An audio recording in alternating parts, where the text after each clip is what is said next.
मुलिया हरी हरी घास का गट्ठा लेकर आई तो उसका गेहूं रंग कुछ तमतमाया हुआ था और बड़ी बड़ी मद भरी आंखों में शंका समाई हुई थी। महावीर ने उसका तमतमाया हुआ चेहरा देखकर पूछा, क्या है मुलिया, आज कैसा जी है? मुलिया ने कुछ जवाब न दिया। उसकी आंखें डबडबा गईं। महावीर ने समीप आकर पूछा, क्या हुआ है, बताती क्यों नहीं? किसी ने कुछ कहा है? अम्मा ने डांटा है? क्यों इतनी उदास है? मुलिया ने सिसक कर कहा, कुछ नहीं। हुआ क्या है? अच्छी तो हूं। महावीर ने मुलिया को सिर से पांव तक देखकर कहा, चुपचाप रोएगी, बताएगी नहीं? मुलिया ने बात टालकर कहा, कोई बात भी हो, क्या बताऊं? मुलिया इस ऊसर में गुलाब का फूल थी। गेहुआ रंग था, हिरन की सी आंखें, नीचे खिंचा हुआ चिबुक, कपोलों पर हल्की लालिमा, बड़ी बड़ी नुकीली पलकें, आंखों में एक विचित्र आर्द्रता जिसमें एक स्पष्ट वेदना, एक मूक व्यथा झलकती रहती थी। मालूम नहीं चमारों के इस घर में वो अप्सरा कहां से आ गई थी। क्या उसका कोमल फूल सा गात इस योग्य था कि सर पर घास की टोकरी रखकर बेचने जाती? उस गांव में भी ऐसे लोग मौजूद थे जो उसके तलवे के नीचे आंखें बिछाते थे, उसकी एक चितवन के लिए तरसते थे, जिनसे अगर वो एक शब्द भी बोलती तो निहाल हो जाते। लेकिन उसे आए साल भर से अधिक हो गया, किसी ने उसे युवकों की तरफ ताकते या बातें करते नहीं देखा। वो घास लिए निकलती तो ऐसा मालूम होता मानो उषा का प्रकाश सुनहरे आवरण में रंजित अपनी छटा बिखेरता जाता हो। कोई गजलें गाता, कोई छाती पर हाथ रखता, पर मुलिया नीची आंख की अपनी राह चली जाती। लोग हैरान होकर कहते, इतना अभिमान, महावीर में ऐसे क्या सुरखाप के पर लगे हैं? ऐसा अच्छा जवान भी तो नहीं, ना जाने ये कैसे उसके साथ रहती है। मगर आज ऐसी बात हो गई जो इस जाति की और युवतियों के लिए चाहे गुप्त संदेश होती, मुलिया के लिए हृदय का शूल थी। प्रभात का समय था। पवन आम की बौर की सुगंधी से मतवाला हो रहा था। आकाश पृथ्वी पर सोने की वर्षा कर रहा था।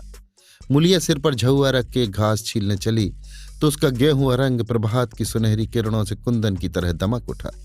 एकाएक युवक चैन सिंह सामने से आता हुआ दिखाई दिया।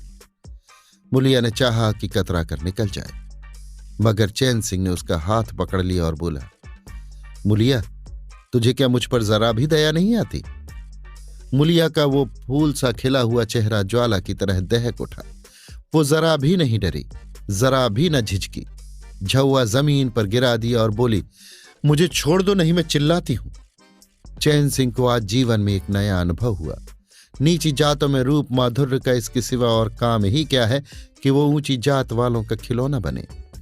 ऐसे कितने ही मार्क उसने जीते थे, पर आज मुलिया के चेहरे का वो रंग, उसका वो क्रोध, वो अभिमान देखकर उसके छक्के छूट गए।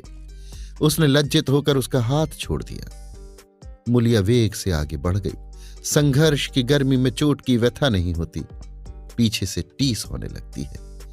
मुलिया जब कुछ दूर निकल गई तो क्रोध और भय तथा अपनी बेकसी को अनुभव करके उसकी आंखों में आंसू भर आए। उसने कुछ देर जब्त किया, फिर सिसक सिसक कर रोने लगी।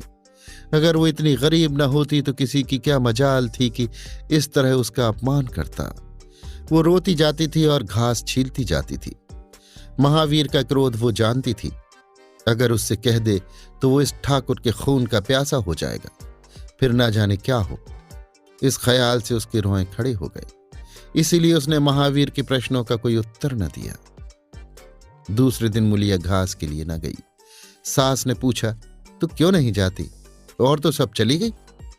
मुलिया ने सिर झुकाकर कहा, मैं अकेली न जाऊंगी। सास ने बिगड़ कर कहा, अकेले क्या तुझे बाघ उठा ले जाएगा? मुलिया ने और भी सिर झुका लिया और दबी हुई आवाज से बोली, सब मुझे छेड़ते। सास ने डांटा, ना तू औरों के साथ जाएगी ना अकेली जाएगी, तो फिर जाएगी कैसे? वो साफ साफ क्यों नहीं कहती कि मैं न जाऊंगी? तो यहां मेरे घर में रानी बन के निभाना होगा। किसी को चाम नहीं प्यारा होता, काम प्यारा होता है। तू बड़ी सुंदर है तो तेरी सुंदरता लेकर चाटूं? उठा झाबा और घास ला। द्वार पर नीम के दरख्त के साए में महावीर खड़ा घोड़े को मल रहा था। उसने मुलिया को रोनी सूरत बनाए जाते देखा, पर कुछ बोल ना सका। उसका बस चलता तो मुलिया को कलेजे में बिठा लेता, आंखों में छिपा लेता, लेकिन घोड़े का पेट भरना तो जरूरी था। घास मोल लेकर खिलाए तो 12 आने रोज उससे कम न पड़े। ऐसी मजदूरी ही कौन होती है। मुश्किल से 1.5-2 रुपए मिलते हैं, वो भी कभी मिले कभी न मिले। जब से ये सत्यानाशी लारियां चलने लगी हैं, इक्के वालों की बधिया बैठ गई है। कोई सेंत भी नहीं पूछता। महाजन से 150 रुपए उधार लेकर इक्का और घोड़ा खरीदा था, मगर लारियों के आगे इक्के को कौन पूछता है। महाजन का सूद भी तो ना पहुंच सकता था, मूल का कहना ही क्या। ऊपरी मन से बोला, ना मन हो तो रहने दो, देखी जाएगी। इस दिलजोई से मुलिया निहाल हो गई। बोली, घोड़ा खाएगा क्या? आज उसने कल का रास्ता छोड़ दिया और खेतों की मेड़ों से होती हुई चली। बार बार सतर्क आंखों से इधर उधर ताकती जाती थी। दोनों तरफ ऊख के खेत थे। जरा भी खड़खड़ाहट होती, उसका जी सन्न हो जाता, कहीं कोई ऊख में छिपा न बैठा हो। मगर कोई नई बात न हुई। ऊख के खेत निकल गए, आमों का बाग निकल गया, सिंचे हुए खेत नजर आने लगे। दूर के कुएं पर पुर चल रहा था। खेतों की मेड़ों पर हरी हरी घास जमी हुई थी। मुलिया का जी ललचाया। यहां आधा घंटे में जितनी घास छिल सकती है, सूखे मैदान में दोपहर तक न छिल सकेगी। यहां देखता ही कौन है। कोई चिल्लाएगा तो चली जाऊंगी। वो बैठकर घास छीलने लगी और 1 घंटे में उसका झाबा आधे से ज्यादा भर गया। वो अपने काम में इतनी तन्मय थी कि उसे चैन सिंह के आने की खबर ही न हुई। एकाएक उसने आहट पाकर सिर उठाया तो चैन सिंह को खड़ा देखा। मुलिया की छाती धक से हो गई। जी में आया भाग जाए, झाबा उलट दे और खाली झाबा लेकर चली जाए। पर चैन सिंह ने कई गज के फासले से ही डुककर कहा, डर मत, डर मत। भगवान जानता है मैं तुझसे कुछ न भूलूंगा। जितनी घास चाहे छील ले, मेरा ही खेत है। मुलिया के हाथ सुन्न हो गए। खुरपी हाथ में जम सी गई। घास नजर ही ना आती थी। जी चाहता था जमीन फट जाए और मैं समा जाऊं। जमीन आंखों के सामने तैरने लगी। चैन सिंह ने आश्वासन दिया, छीलती क्यों नहीं? मैं तुमसे कुछ कहता थोड़े ही हूं। यहीं रोज चली आया कर, मैं छील दिया करूंगा। मुलिया चित्रलिखित सी बैठी रही। चैन सिंह ने एक कदम आगे बढ़ाया और बोला, तू मुझसे इतना डरती क्यों है? क्या तू सोचती है मैं आज भी तुझे सताने आया हूं? ईश्वर जानता है, कल भी तुझे सताने के लिए मैंने तेरा हाथ नहीं पकड़ा था। तुझे देखकर आप हाथ बढ़ गए। मुझे कुछ सुध ही न रही। तू चली गई तो मैं वहीं बैठकर घंटों रोता रहा। जी में आता था हाथ काट डालूं, कभी जी चाहता था जहर खा लूं। तभी से तुझे ढूंढ रहा हूं। आज तू इस रास्ते से चली आई। मैं सारा हार छानता हुआ यहां आया हूं। अब जो सजा तेरे जी में आवे दे दे। अगर तू मेरा सिर भी काट ले तो गर्दन न हिलाऊंगा। मैं शोहदा था, लुच्चा था, लेकिन जब से तुझे देखा है मेरे मन से सारी खोट मिट गई है। अब तो यही जी में आता है कि तेरा कुत्ता होता और तेरे पीछे पीछे चलता। तेरा घोड़ा होता तब तो तू अपने हाथों से मेरे सामने घास डालती। किसी तरह ये चोला तेरे काम आवे। मेरे मन की ये सबसे बड़ी लालसा है। मेरी जवानी काम ना आवे अगर मैं किसी खोट से ये बातें कर रहा हूं। बड़ा भागवान था महावीर, जो ऐसी देवी उसे मिली। मुलिया चुपचाप सुनती रही, फिर नीचा सिर करके भोलेपन से बोली, तो तुम मुझे क्या करने को कहते हो? चैन सिंह और समीप आकर बोला, बस तेरी दया चाहता हूं। मुलिया ने सिर उठाकर उसकी ओर देखा। उसकी लज्जा न जाने कहां गायब हो गई। चुभते हुए शब्दों में बोली, तुमसे एक बात कहूं, बुरा तो ना मानोगे?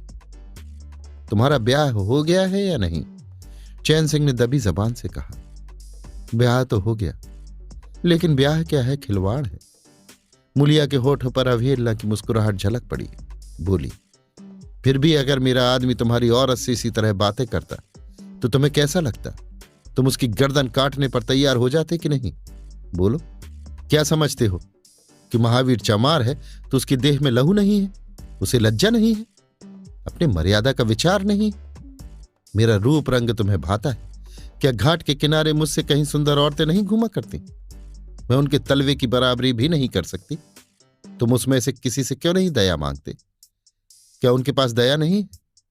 मगर वहां तुम ना जाओगे, क्योंकि वहां जाते तुम्हारी छाती दहलती है। मुझसे दया मांगते हो इसीलिए ना कि मैं चमारिन हूं, नीच जाता हूं, और नीच जाति की औरत जरा सी घुड़की, धमकी व जरा सी लालच से तुम्हारी मुट्ठी में आ जाएगी। कितना सस्ता सौदा है। ठाकुर हो ना, ऐसा सस्ता सौदा क्यों छोड़ने लगे? चैन सिंह लज्जित होकर बोला, मूला, ये बात नहीं, मैं सच कहता हूं, इसमें ऊंच नीच की बात नहीं, सब आदमी बराबर है। मैं तो तेरे चरणों पर सिर रखने को तैयार हूं। मुलिया, इसीलिए ना कि जानते हो मैं कुछ कर नहीं सकती। जाकर किसी खतरानी के चरणों पर सिर रखो तो मालूम हो कि चरणों पर सिर रखने का क्या फल मिलता है। फिर ये सिर तुम्हारी गर्दन पर न रहेगा। चैन सिंह मारे शर्म के जमीन में गड़ा जाता था। उसका मुंह ऐसा सूख गया मानो महीनों की बीमारी से उठा हो। मुंह से बात न निकलती थी। मुलिया इतनी वाकपटु है, इसका उसे गुमान भी न था। मुलिया फिर बोली, मैं भी रोज बाजार जाती हूं, बड़े बड़े घरों का हाल जानती हूं। मुझे किसी बड़े घर का नाम बता दो जिसमें कोई साइस, कोई कोचवान, कोई कहार, कोई पंडा, कोई महाराज न घुसा बैठा हो। ये सब बड़े घरों की लीला है। और वो औरतें जो कुछ करती हैं ठीक करती हैं। उनके घर वाले भी तो चमारिनों और कहारिनों पर जान देते फिरते हैं। लेना देना बराबर हो जाता है। बेचारे गरीब आदमियों के लिए ये बातें कहां। मेरे आदमी के लिए संसार में जो कुछ हूं मैं हूं। वो किसी दूसरी मेहरिया की ओर आंख उठाकर भी नहीं देखता। संयोग की बात है कि मैं तनिक सुंदर हूं, लेकिन मैं काली कलूटी भी होती तब भी वो मुझे इसी तरह रखता। इसका मुझे विश्वास है। मैं चमारिन होकर भी इतनी नीच नहीं हूं कि विश्वास का बदला खोट से दूं। हां, वो अपने मन की करने लगे, मेरी छाती पर मूंग दलने लगे, तो मैं भी उसकी छाती पर मूंग दलूंगी। तुम मेरे रूप ही के दीवाने हो ना। आज मुझे माता निकल आए, कानी हो जाऊं तो मेरी ओर ताकोगे भी नहीं। बोलो, झूठ कहती हूं? चैन सिंह इनकार न कर सका। मुलिया ने उसी गर्व से भरे हुए स्वर में कहा, लेकिन मेरी एक नहीं, दोनों आंखें फूट जाए तब भी वो मुझे इसी तरह रखेगा। मुझे उठावेगा, बिठावेगा, खिलावेगा। तुम चाहते हो मैं ऐसे आदमी के साथ कपट करूं? जाओ, अब मुझे कभी न छेड़ना, नहीं अच्छा ना होगा। जवानी जोश है, बल है, दया है, साहस है, आत्मविश्वास है, गौरव है और सब कुछ जो जीवन को पवित्र, उज्ज्वल और पूर्ण बना देता है। जवानी का नशा घमंड है, निर्दयता है, स्वार्थ है, शेकी है, विषय वासना है, कटुता है और वो सब कुछ जो जीवन को पशुता, विकार और पतन की ओर ले जाता है। चैन सिंह पर जवानी का नशा था। मुलिया के शीतल छींटों ने नशा उतार दिया। जैसे उबलती हुई चाशनी में पानी के छींटे पड़ जाने से फैन मिट जाता है, मैल निकल जाता है और निर्मल शुद्ध रस निकल आता है। जवानी का नशा जाता रहा, केवल जवानी रह गई। कामनी के शब्द जितनी आसानी से दीन और ईमान को गारत कर सकते हैं, उतनी ही आसानी से उनका उद्धार भी कर सकते हैं। चैन सिंह उस दिन से दूसरा ही आदमी हो गया। गुस्सा उसकी नाक पर रहता था। बात बात पर मजदूरों को गालियां देना, डांटना और पीटना उसकी आदत थी। असामी उससे थर थर कांपते थे। मजदूर उसे आते देखकर अपने काम में चुस्त हो जाते थे, पर ज्यों ही उसने इधर पीठ फेरी और उन्होंने चिलम पीना शुरू किया, सब दिल में उससे जलते थे, उसे गालियां देते थे। मगर उस दिन से चैन सिंह इतना दयालु, इतना गंभीर, इतना सहनशील हो गया कि लोगों को आश्चर्य होता था। कई दिन गुजर गए। एक दिन संध्या समय चैन सिंह खेत देखने गया। पुर चल रहा था। उसने देखा कि एक जगह नाली टूट गई है और सारा पानी बहा चला जाता है। क्यारियों में पानी बिल्कुल नहीं पहुंचता, मगर क्यारी बनाने वाली बुढ़िया चुपचाप बैठी है। उसे इसकी जरा भी फिक्र नहीं है कि पानी क्यों नहीं आता। पहले ये दशा देखकर चैन सिंह आपे से बाहर हो जाता। उस औरत की उस दिन की मजूरी काट लेता और पुर चलाने वालों को घुड़कियां जमाता, पर आज उसे क्रोध नहीं आया। उसने मिट्टी लेकर नाली बांध दी और खेत में जाकर बुढ़िया से बोला, तू यहां बैठी है और पानी सब बहा जा रहा है? बुढ़िया घबरा कर बोली, अभी खुल गई होगी राजा, मैं अभी जाकर बंद किए देती हूं। ये कहती हुई वो थर थर कांपने लगी। चैन सिंह ने उसकी दिलजोई करते हुए कहा, भाग मत, मैंने नाली बंद कर दी। बुढ़ऊ कई दिन से नहीं दिखाई दिए, कहीं काम पर जाते हैं कि नहीं? बुढ़िया गदगद होकर बोली, आजकल तो खाली ही बैठे हैं भैया, कहीं काम नहीं लगता। चैन सिंह ने नम्र भाव से कहा, तो हमारे यहां लगा दे, थोड़ा सा सन रखा है, उसे काट दे। ये कहता हुआ वो कुएं की ओर चला गया। यहां 4 पुर चल रहे थे, पर इस वक्त 2 हकवे बेर खाने गए थे। चैन सिंह को देखते ही मजूरों के होश उड़ गए। ठाकुर ने पूछा, 2 आदमी कहाँ गए, तो क्या जवाब देंगे? सबके सब डांटे जाएंगे। बेचारे दिल में सहमे जा रहे थे। चैन सिंह ने पूछा, वो दोनों कहाँ चले गए? किसी के मुंह से आवाज न निकली। सहसा सामने से दोनों मजूर धोती के एक कोने में बेर भरे आते दिखाई दिए। खुश खुश बात करते चले आ रहे थे। चैन सिंह पर निगाह पड़ी तो दोनों के प्राण सूख गए। पांव मन मन भर के हो गए। अब न आते बनता है न जाते। दोनों समझ गए कि आज डांट पड़ी, शायद मजूरी भी कट जाए। चाल धीमी पड़ गई। इतने में चैन सिंह ने पुकारा, बढ़ाओ बढ़ाओ, कैसे बेर है? लाओ जरा मुझे भी दो, मेरे ही पेड़ के हैं ना। दोनों और भी सहम उठे। आज ठाकुर जीता न छोड़ेगा, कैसा मीठा मिठा कर बोल रहा है, उतनी ही भिगो भिगो कर लगाएगा। बेचारे और भी सिकुड़ गए। चैन सिंह ने फिर कहा, जल्दी से आओ जी, पक्की पक्की सब मैं ले लूंगा। जरा एक आदमी लपक कर घर से थोड़ा सा नमक तो ले लो। बाकी दोनों मजूरों से, तुम भी दोनों आ जाओ, उस पेड़ के बेर मीठे होते हैं, बेर खा ले, काम तो करना ही है। अब दोनों भगोड़ों को कुछ ढांढस हुआ। सभी ने जाकर सब बेर चैन सिंह के आगे डाल दिए और पक्के पक्के छांट कर उसे देने लगे। एक आदमी नमक लाने दौड़ा। आधा घंटे तक चारों पुर बंद रहे। जब सब बेर उड़ गए और ठाकुर चलने लगे तो दोनों अपराधियों ने हाथ जोड़कर कहा, भैया जी, आज जान बख्शी हो जाए, बड़ी भूख लगी थी, नहीं तो कभी न जाते। चैन सिंह ने नम्रता से कहा, तो इसमें बुराई क्या हुई? मैंने भी तो बेर खाए। एक आधा घंटे का हरज हुआ, यही ना? तुम चाहोगे तो घंटे भर का काम आधा घंटे में कर दोगे, ना चाहोगे दिन भर में भी घंटे भर का काम न होगा। चैन सिंह चला गया तो चारों बातें करने लगे। एक ने कहा, मालिक इस तरह रहे तो काम करने में जी लगता है, ये नहीं कि हरदम छाती पर सवार। दूसरा, मैंने तो समझा आज कच्चा ही खा जाएंगे। तीसरा, कई दिन से देखता हूं मिजाज नरम हो गया है। चौथा, सांझ को पूरी मजूरी मिले तो कहना। पहला, तुम तो हो गोबर गणेश, आदमी का रुख नहीं पहचानते। दूसरा, अब खूब दिल लगाकर काम करेंगे। तीसरा, और क्या, जब उन्होंने हमारे ऊपर छोड़ दिया तो हमारा भी धर्म है कि कोई कसर न छोड़े। चौथा, मुझे तो भैया ठाकुर पर अब भी विश्वास नहीं आता। एक दिन चैन सिंह को किसी काम से कचहरी जाना था। 5 मील का सफर था। यों तो वो बराबर अपने घोड़े पर जाया करता था, पर आज धूप बड़ी तेज हो रही थी। सोचा इक्के पर चला चलूं। महावीर को कहला भेजा मुझे लेते जाना। कोई 9 बजे महावीर ने पुकारा। चैन सिंह तैयार बैठा था। चटपट इक्के पर बैठ गया, मगर घोड़ा इतना दुबला हो रहा था, इक्के की गद्दी इतनी मैली और फटी हुई, सारा सामान इतना रद्दी कि चैन सिंह को उस पर बैठते शर्म आई। पूछा, ये सामान क्यों बिगड़ा हुआ है महावीर? तुम्हारा घोड़ा तो इतना दुबला कभी न था, क्या आजकल सवारियां कम हैं? महावीर ने कहा, नहीं मालिक, सवारियां काहे नहीं हैं, मगर लारियों के सामने इक्के को कौन पूछता है। कहाँ 2, 2.5, 3 की मजूरी करके घर लौटता था, कहाँ 20 आने पैसे भी नहीं मिलते। क्या जानवर को खिलाऊं, क्या आप खाऊं?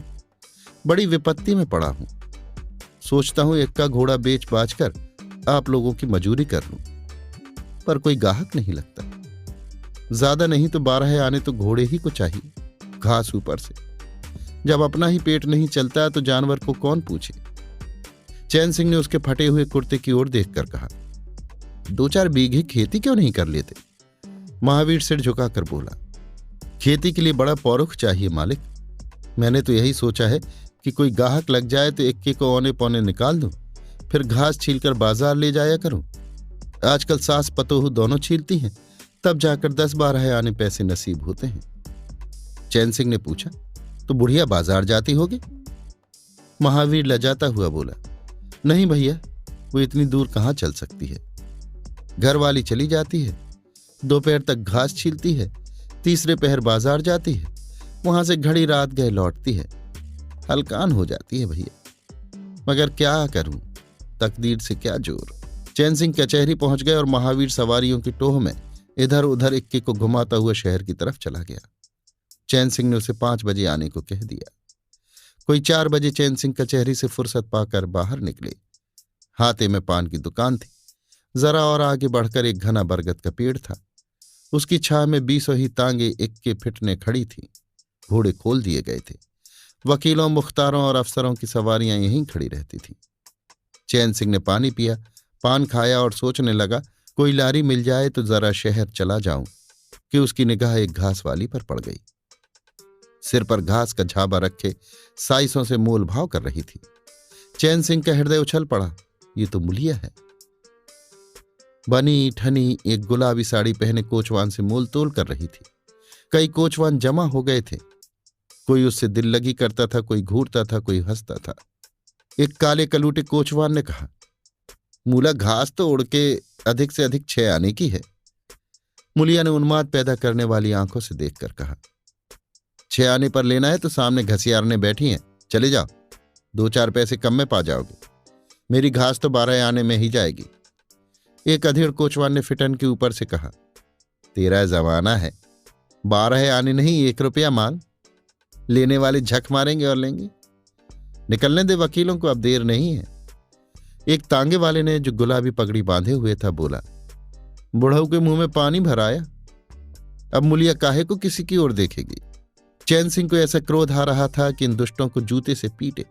सब के सब कैसे उसकी ओर टकटकी लगाए ताक रहे हैं, आंखों से पी जाएंगे। और मुलिया भी यहां कितनी खुश है, न लजाती है, न झिझकती है, न दबती है। कैसी मुस्कुरा रही, कैसा मुस्कुरा मुस्कुरा कर, रसीली आंखों से देख देख कर, सिर का अंचल खिसका खिसका कर, मुंह मोड़ मोड़ कर बातें कर रही है। वही मुलिया जो शेरनी की तरह तड़प उठी थी। इतने में 4 बजे अमले लारियों पर दौड़े। वकील मुख्तार इन सवारियों की ओर चले। कोचवानों ने भी चटपट घोड़े जोते। कई महाशयों ने मुलिया को रसिक नेत्रों से देखा और अपनी अपनी गाड़ियों पर जा बैठे। एकाएक मुलिया घास का झाबा लिए उस फिटन के पीछे दौड़ी। फिटन में एक अंग्रेजी फैशन के जवान वकील साहब बैठे थे। उन्होंने पायदान पर घास रखवा ली। जेब से कुछ निकालकर मुलिया को दिया। मुलिया मुस्कुराई। दोनों में कुछ बातें भी हुई जो चैन सिंह न सुन सके। एक क्षण में मुलिया प्रसन्न मुख घर की ओर चली। चैन सिंह पान वाले की दुकान पर विस्मृति की दशा में खड़ा रहा। पान वाले ने दुकान बढ़ाई, कपड़े पहने और केबिन का द्वार बंद करके नीचे उतरा तो चैन सिंह की समाधि टूटी। पूछा, क्या दुकान बंद कर दी?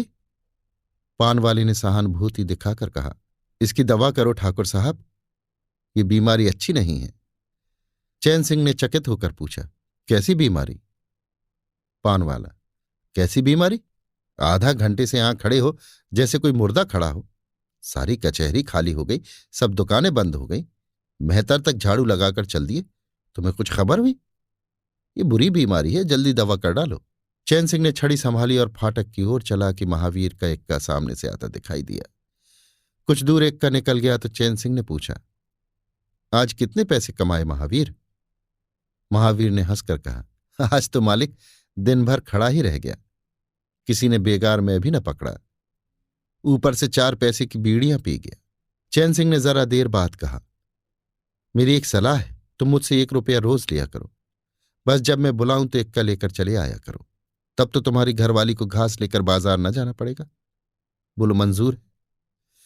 महावीर ने सजल आंखों से देखकर कहा, मालिक आप ही का तो खाता हूं, आपकी प्रजा हूं, जब मर्जी हो पकड़ मंगवाइए, आपसे रुपए? चैन सिंह ने बात काटकर कहा, नहीं, मैं तुम्हें बेगार नहीं लेना चाहता, तुम मुझसे 1 रुपया रोज ले जाया करो। घास लेकर घरवाली को बाजार मत भेजा करो, तुम्हारी आबरू मेरी आबरू है। और भी रुपए पैसे का जब काम लगे बेखटके चले आया करो। हाँ देखो, मुलिया से इस बात की भूल कर भी चर्चा न करना, क्या फायदा। कई दिनों के बाद संध्या समय मुलिया चैन सिंह से मिली। चैन सिंह असामियों से मालगुजारी वसूल करके घर की ओर लपका जा रहा था कि उसी जगह जहां उसने मुलिया की बांह पकड़ी थी, मुलिया की आवाज कानों में आई। उसने ठिठक कर पीछे देखा तो मुलिया दौड़ी आ रही थी। बोला, क्या है मूला, क्यों दौड़ती हो? मैं तो खड़ा हूं। मुलिया ने हाँफते हुए कहा, कई दिन से तुमसे मिलना चाहती थी, आज तुम्हें आते देखा तो दौड़ी। अब मैं घास बेचने नहीं जाती, चैन सिंह ने कहा, बहुत अच्छी बात है।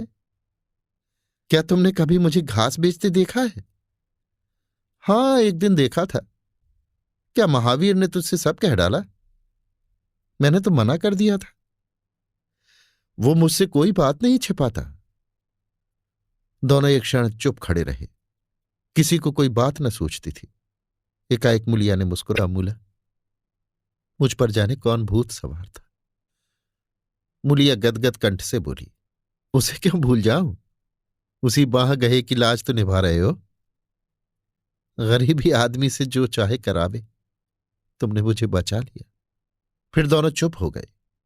जरा देर के बाद मुलिया ने फिर कहा, तुमने समझा होगा मैं हंसने बोलने में मगन हो रही थी। चैन सिंह ने बलपूर्वक कहा, नहीं मुलिया, मैंने एक क्षण के लिए भी नहीं समझा। मुलिया मुस्कुराकर बोली, मुझे तुमसे यही आशा थी और है। और पवन सिंचे हुए खेतों में विश्राम करने जा रहा था। सूर्य निशा की गोद में विश्राम करने जा रहा था। और उस मलिन प्रकाश में चैन सिंह मुलिया की विलीन होती हुई रेखा को खड़ा देख रहा था।